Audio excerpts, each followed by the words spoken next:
This is Real News Media TV, coverage you can trust. Please like, share, subscribe, and hit the notification bell. Select all for daily news updates. Man given 12-year sentence for 2 murders has previous gun conviction. The Office of the Director of Public Prosecutions has revealed that the Westmoreland man, today sentenced to 12 years in prison on 2 counts of murder, had 2 previous convictions for illegal possession of a firearm.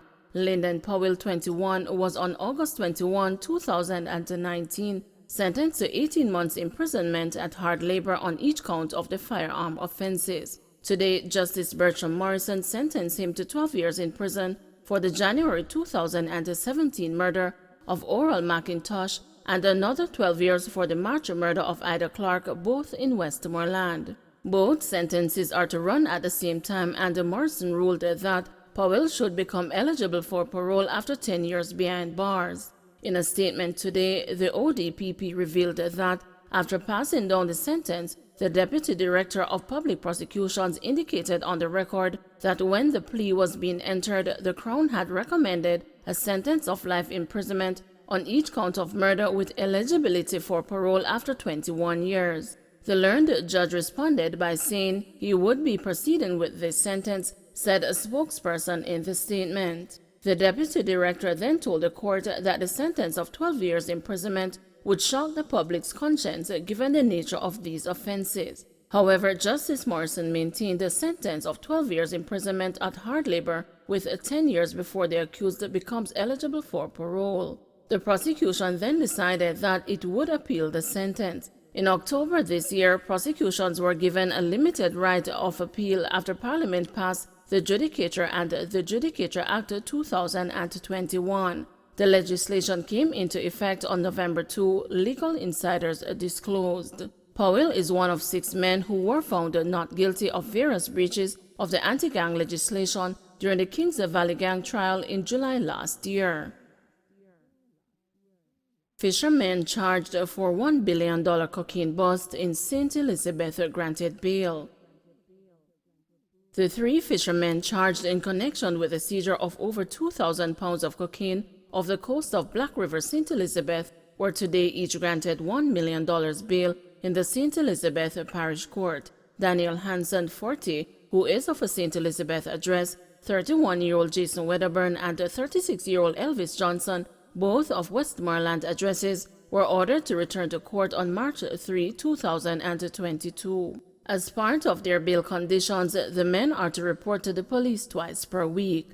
A stop order has also been imposed by the court. The men are represented by attorneys Christopher Townsend, Martin Thomas, and Michael Hemmings. It is being alleged that about 9 p.m. on November 22, members of the Jamaica Defense Forces Maritime, Air, and the Cyber Command unit intercepted a boat in which the 3 defendants were traveling off the coast of Black River. The boat was searched and 34 knitted bags with packages of white substance resembling cocaine was found. The police said that the drug had an estimated street value of $1 billion. The men and the packages were taken to shore and handed over to the narcotics police. Hanson, Wedderburn, and Johnson were subsequently charged with possession of cocaine, dealing in cocaine, trafficking cocaine, importing cocaine, and conspiracy to import cocaine. The arrest took place 4 days after the JDF Coast Guard sought to step up its presence in the maritime space in an effort to repel trafficking of drugs and weapons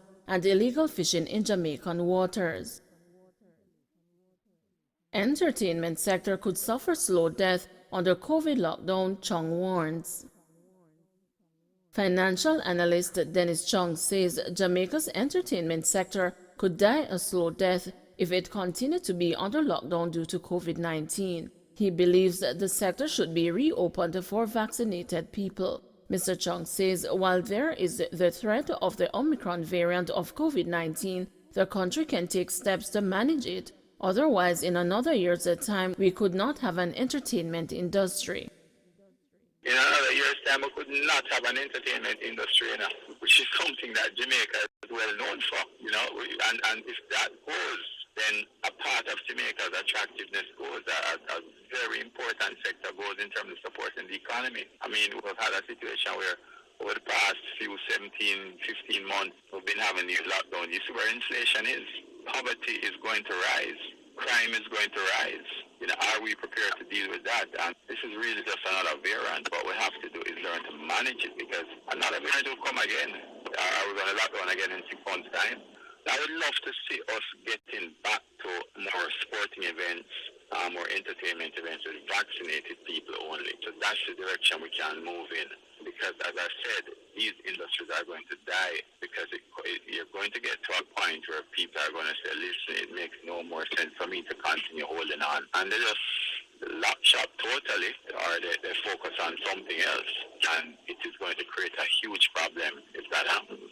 Donovan Wignall, president of the Micro, Small and Medium-Sized Enterprise Alliance, said some business operators who suffered the financial fallout because of the pandemic are worried about the implications of the new Omicron variant on their livelihood.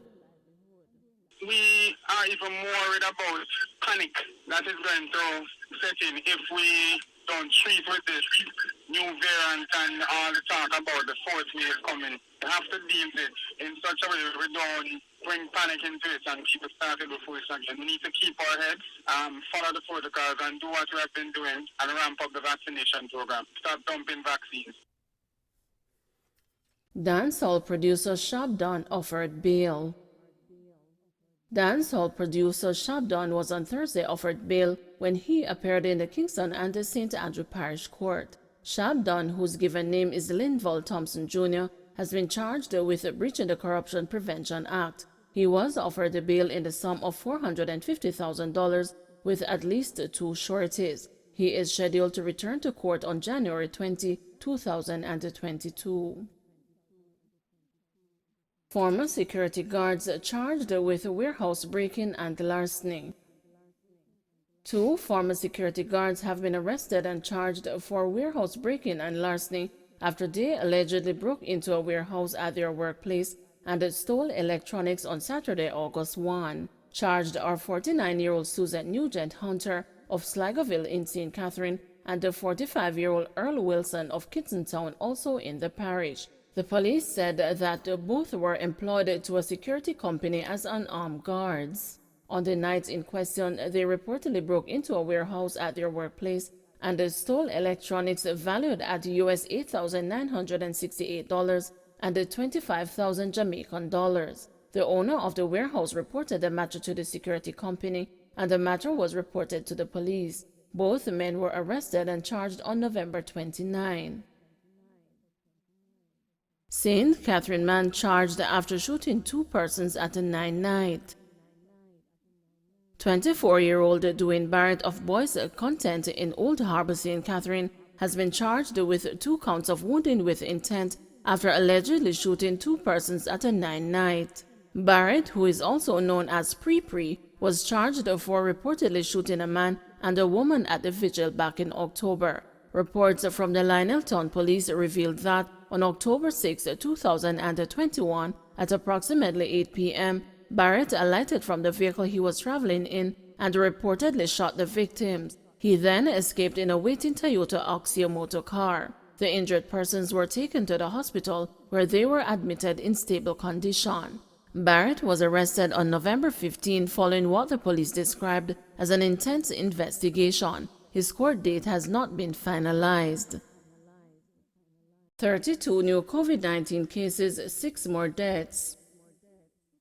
6 more COVID-19 fatalities have been recorded in Jamaica, increasing the tally to 2,402. The deceased are a 42-year-old female from St. Catherine, a 66-year-old female from St. Catherine, an 83-year-old male from St. Elizabeth, a 39-year-old female from St. Elizabeth, a 37-year-old female from St. Elizabeth, whose death was previously under investigation, and an 87-year-old female from St. Elizabeth, whose death was also previously under investigation.